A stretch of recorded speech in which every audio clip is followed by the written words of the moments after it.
Welcome to the Date Forever podcast. Keep your relationship fueled up with strategies discovered by couples and experts. Because at Fuel Collective, we believe better relationships will equal a better world.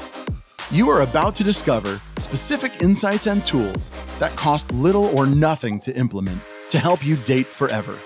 And now, here are your hosts, a couple who always have a half-packed suitcase and a date night in the calendar, Sammy and Nathan Yeager. Hello and welcome to Date Forever. In this week's episode, we're chatting about the lessons from an adult child of an alcoholic, jealousy, its devastating impacts and how to overcome it, and making a life map to create self-awareness of toxic behaviours. But before we get into that, Sammy, what's been fueling you up this week?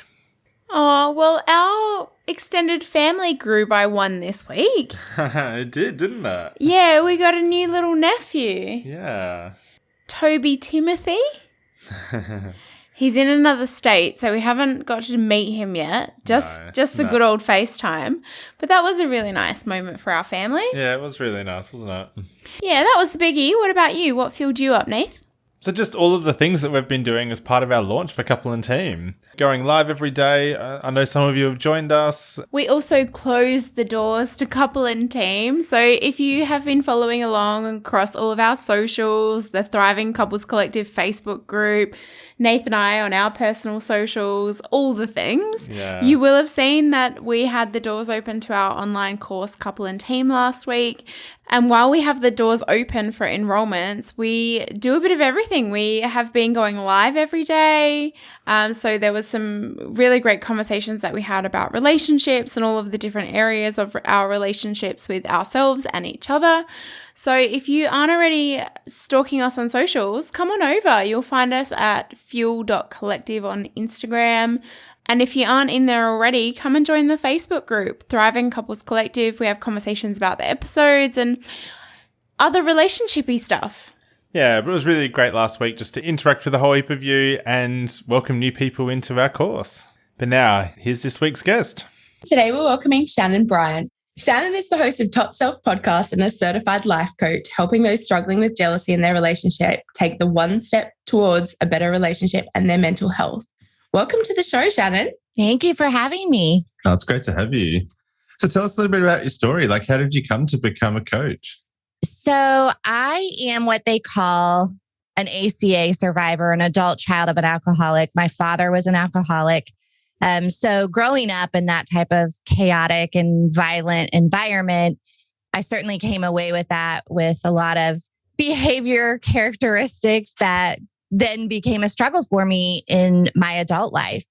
And I spent so much time just really struggling in my career, in relationships, just in life in general.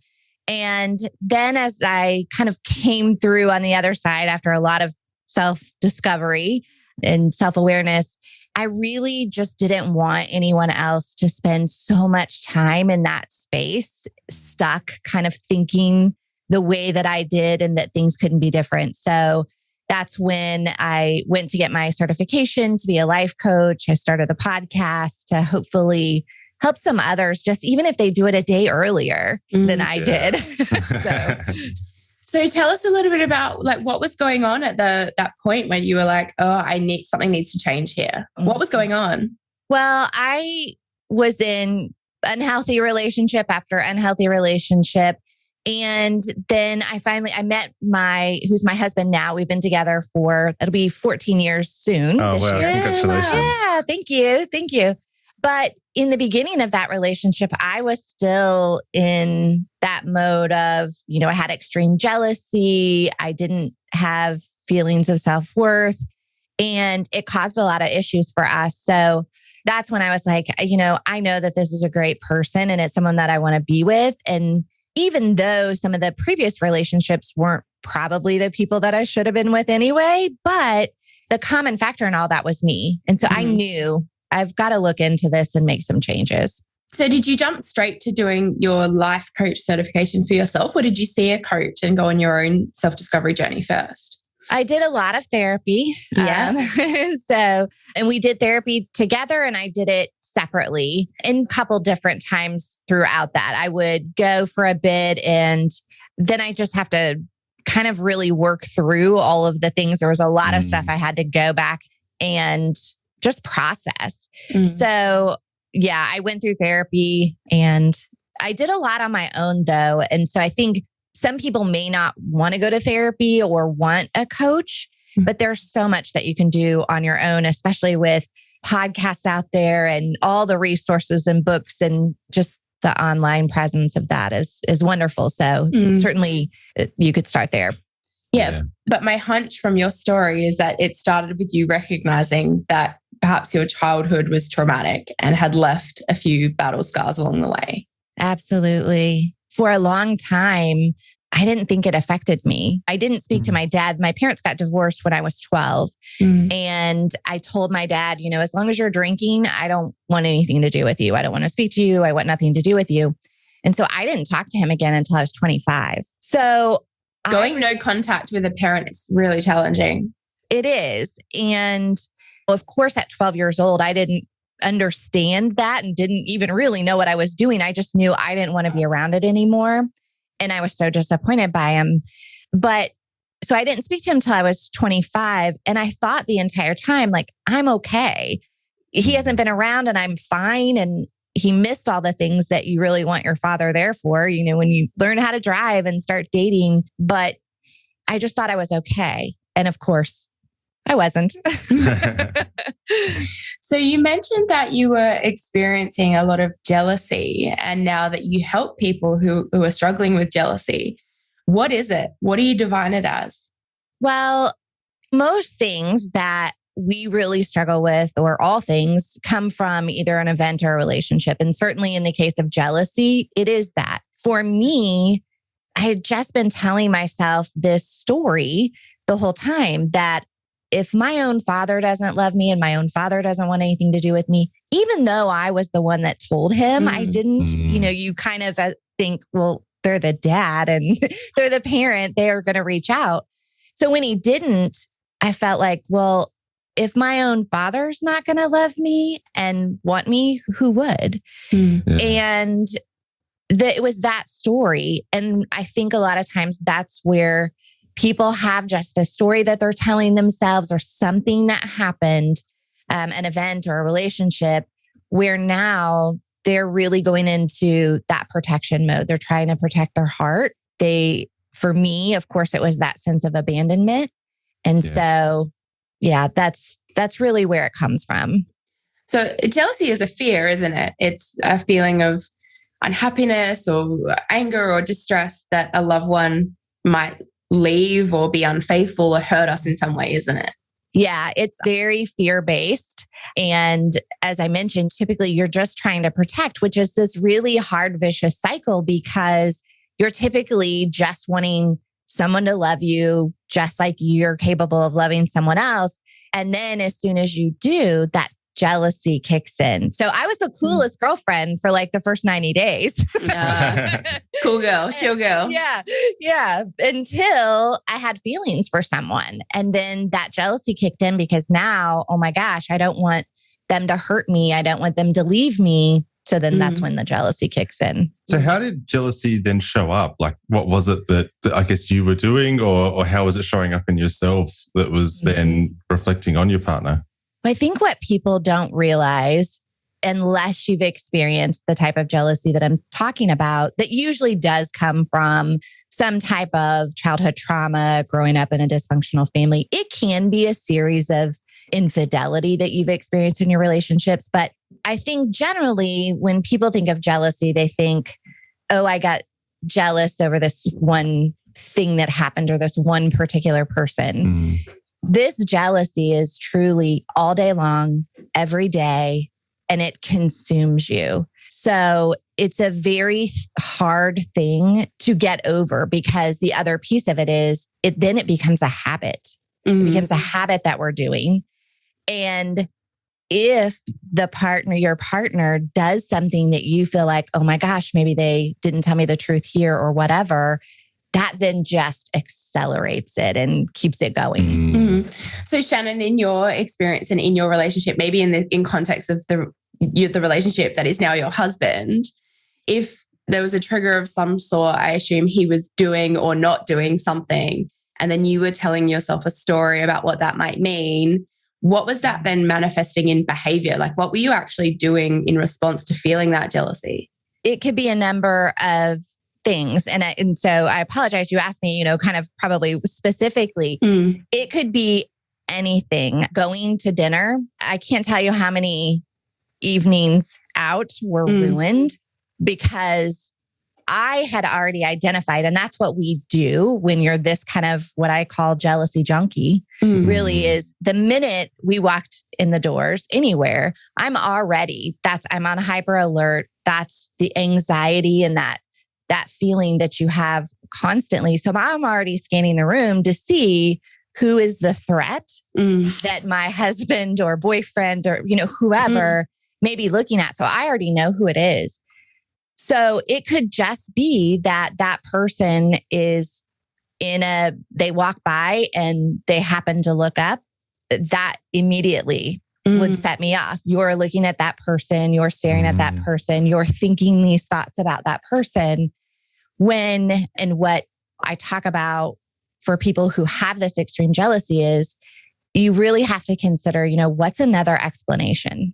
So it kind of goes on both sides of it. What's another explanation of this story that you're telling yourself? Like I did with my father. And I was saying, well, he doesn't love me. That's not true. There's another explanation. Same thing if your partner looks up.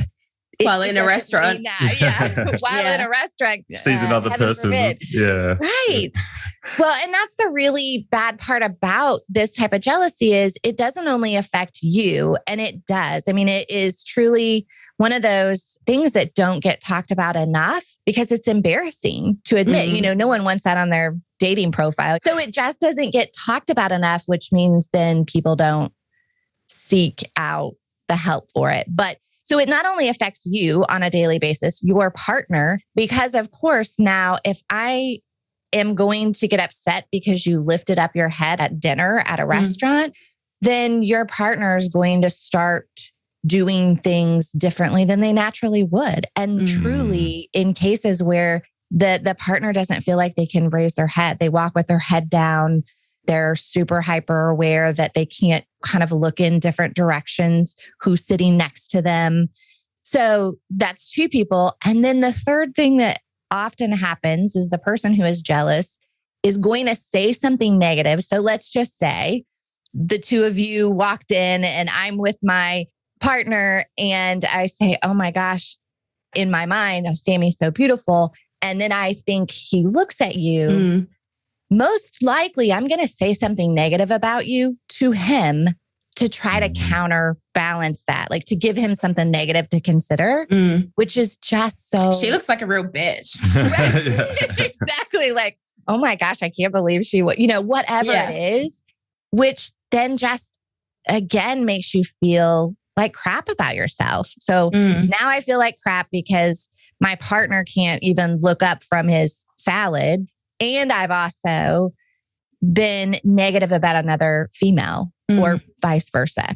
Yeah. So Shanenn, my hypothesis here is that in that time of your life, you were exhausted, mate. You were busy spinning stories left, right, and center every moment of every day. Oh, I'm telling you. And it gets to that point where you're spending your entire day looking up their location, looking at their social media, looking at their emails, questioning them when they get home. And that's the other thing is in terms of your partner changing how they behave, they're trying to tell the story of their day. And a jealous person is going to only focus to see if they're lying about something or to see if they did something that maybe they should be worried about instead of listening to your partner's story. Yeah. And being present with the person that you're choosing to do life with. Yeah. Exactly. So when when you're in the thick of that behavior and telling yourself those stories and then effectively like throwing out grenades to your partner to sort of try and then for them to try and smother and be like, no, that's not what happened. Or no, that's you've interpreted that so wrong. So how was the quality of your relationship at that time? There must have been some good stuff for you to be able to still keep it glued together. Well, I mean, I will tell you that thankfully my husband is patient and he stuck around. I don't know if he should have. I mean, to be honest, But he did. And of course, it was a lot of communication and me finally really explaining what was behind the way that I was behaving. Because I would say all the time, and I hear this, that I would do anything not to be this way. I hate it more than anything. And that's the part where then it's even more depressing because you're so upset with yourself. You just want to be quote unquote normal, like most people.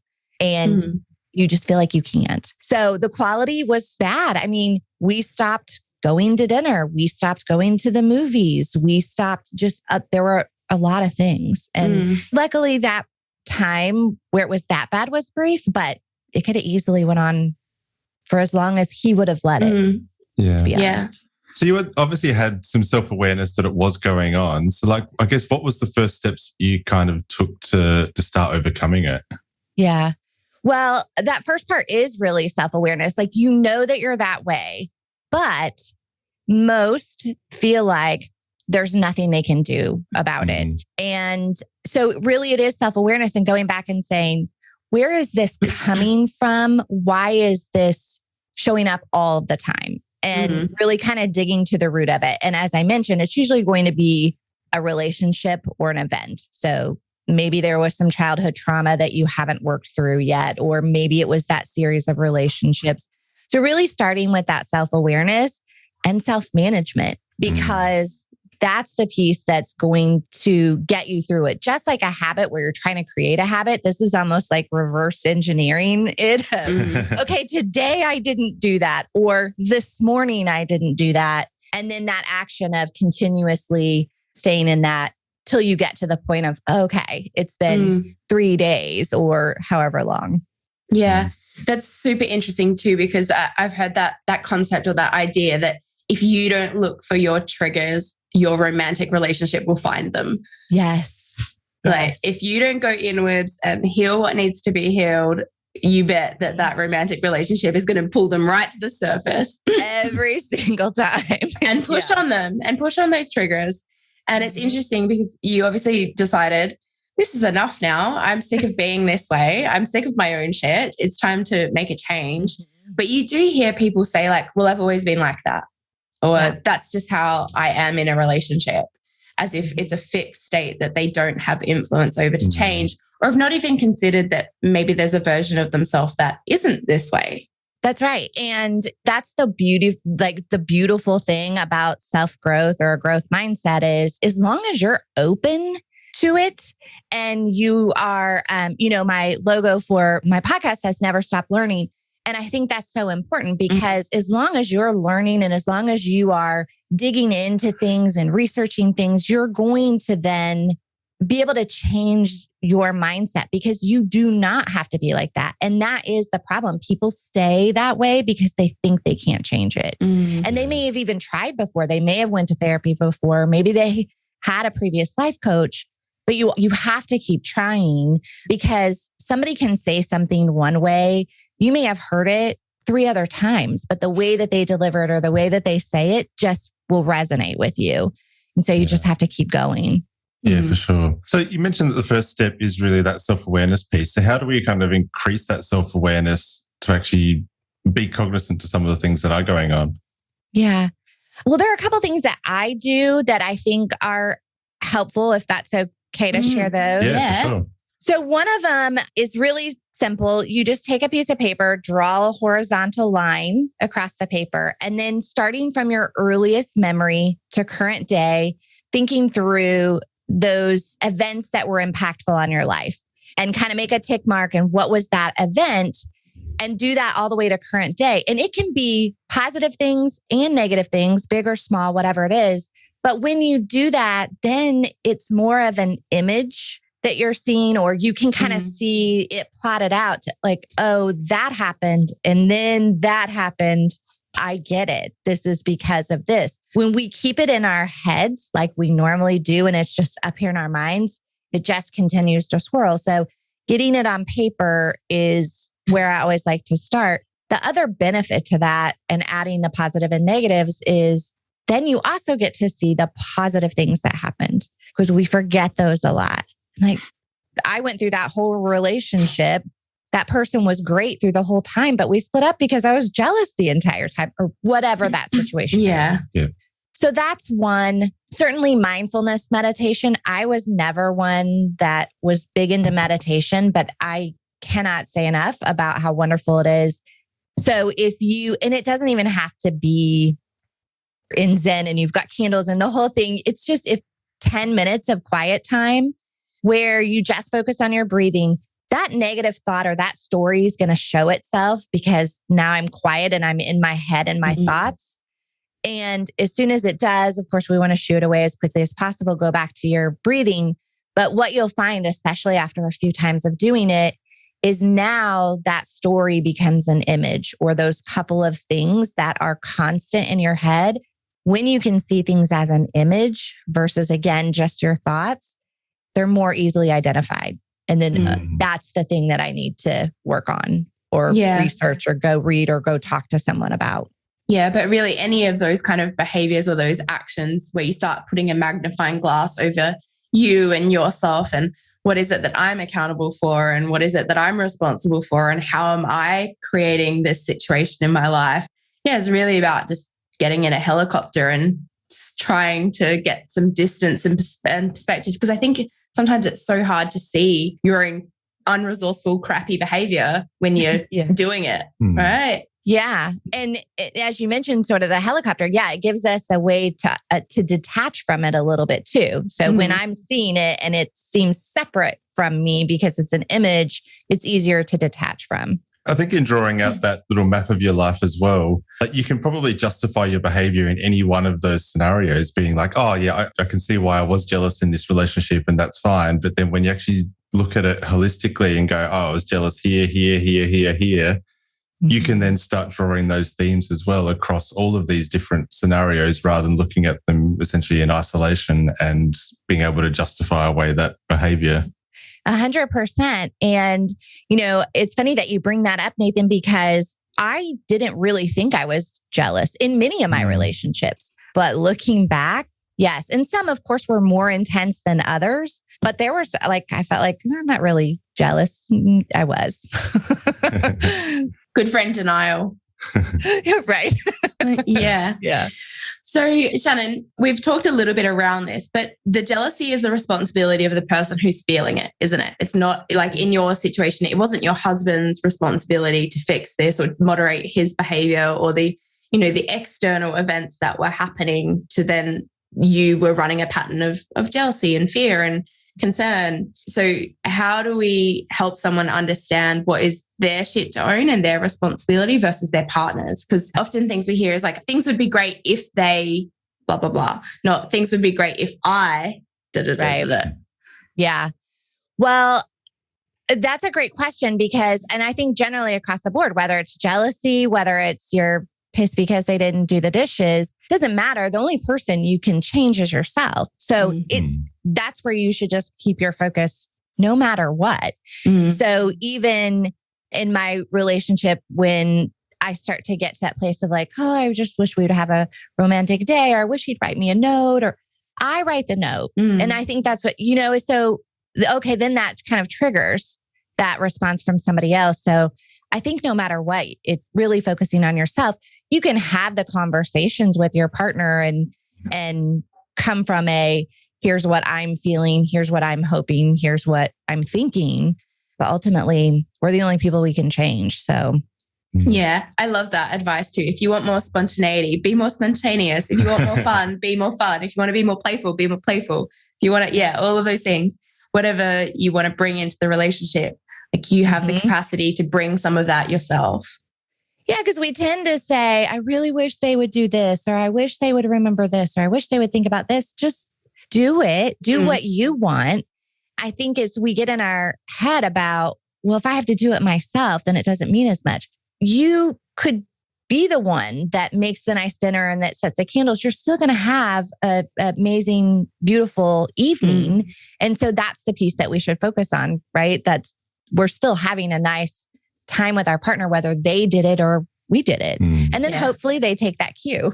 Yeah, exactly. And I think humans we are driven by reciprocity. If I do this for you, I feel like I want to do something in return. So I think that's, I mean, you don't want to create a transactional relationship where it's, I did this for you, so you need to do this for me. Like, I don't want to live in that place. I don't know about you. I want to live in a very abundant, giving, nurturing relationship. So I know that I need to bring that abundant, giving energy to our relationship. And whatever I do, or the energy that I bring, I know that it always comes back to me tenfold. And I hope that Nate has the same perspective of our relationship. Yeah, I do. Let's check. Just checking, right? That's it. Yeah. So Shanenn, you mentioned that you've been with your partner for 14 odd years. We would love to know a little bit more about your relationship and what you do to keep it fueled up. So for me, it's gratitude because, again, it's so easy, especially as busy as people are. Our lives are crazy. It's so easy to focus on what that person didn't do, or they didn't take out the trash. Their clothes are, on the floor instead of in the hamper. All those little tiny things. If you start your day being grateful for having that person in your life and thinking about the things that they are good about, it actually becomes, I don't care. Yes, does it annoy me? Sure. But then you're not arguing over those things, or it's not something that's what you're focused on every day. You're focused on because you reminded yourself of how great they are and the things that they do for you, for your family, for the household. Just even a couple summers ago, I don't remember how we started the conversation, but my husband was talking about mowing grass, and I went into that mode where I was trying to compare like what I had done the last, however many times. And then it dawned on me, like, I've never once thanked him for mowing the lawn. I feel like, it just like, oh, well, that's his thing that he does. And I do these things, but we should. I mean, so just being grateful, really, I think that keeps it fueled up. Yeah. So how do you apply that to your relationship? Like, do you have a gratitude journal? Is it something that you just think, or tell us a little bit more about how you practically and tactically embed gratitude into your relationship? Truly, it's in the morning, first thing, and at night. And at night is always great because just before we go to bed, because it's just a good way to end the day and be thankful that you have that person there with you. I don't journal it. It's just when I'm kind of in that chilled out mode, like I said, especially in the evening, then I am just making sure that I'm going through and being grateful. Yeah. So do you share it with each other? Do you talk about the things? Yes, we do. We don't necessarily go, hey, I'm grateful for this, or this is what I said this time, but it is a pretty open conversation of thank you for doing this. I appreciate you doing this. I'm so happy that where we are right now, all of that we absolutely discuss. Yeah. I know like Nathan and I built a gratitude practice. It's probably like more than 5 years ago now. Yeah, probably is. Yeah. And it was a huge thing for our relationship. And it's something that I can't imagine being without now. But yeah, we have that similar practice where at nighttime, like, what are you grateful for today? And it's so beautiful to run a scan through your day, top to bottom, and go, oh, I was grateful for that. And I was grateful for that. And I was grateful for that. And not all of them are about, for me, not always about now. Nath, sometimes they're about our environment or resources that I have access to, or interactions that I had, those kinds of things. But it's absolutely rewired in my brain to look for those things that fill me with joy. And I'm not looking for the negatives without parts. I'm looking for the abundant parts that are present in my life and that were joyful and were moments of connection. And it's such a easy, free practice to embed. It takes almost no time, no resort, no special tools or apps or anything. And the return on investment has been so huge for us. So thank you for sharing that. It's nice to know that there's someone else out there doing it too. Yeah. It doesn't make you feel happier too. I feel like because you're focused on some of those really good things. Yeah, definitely. Yeah, amazing. Shanenn, thank you so much for joining us today. To say thank you, we've provided a year's worth of access to a mobile library in Cambodia so that some beautiful information and education can be accessed not just by one school, but our whole community. So thank you so much for making that possible. Thank you. No worries. Wonderful. So Shanenn, if people want to connect with you or learn a little bit more about what you do, how should they do that? Sure. They can reach me on my website, and that's www.yourtopself.com. And I'm on Instagram and Facebook at Your Top Self. Perfect. And that's the name of your podcast too. Podcast is Top Self. Yep. Mm-hmm. Yeah, awesome. Shanenn, thank you so much for joining us and telling us a little bit about your story and how you overcame such an unresourceful emotion. Thank you guys. I appreciate it. No worries. Thanks heaps for joining us. If you love what we're doing here and want more, subscribe to the Date Forever podcast to make sure you never miss an ep. Come and hang out with us and other awesome couples who are fueling up their relationships in the Thriving Couples Collective Facebook group, or check us out at fuelcollective.com.au. Until next time, keep on dating, because better relationships equal a better world.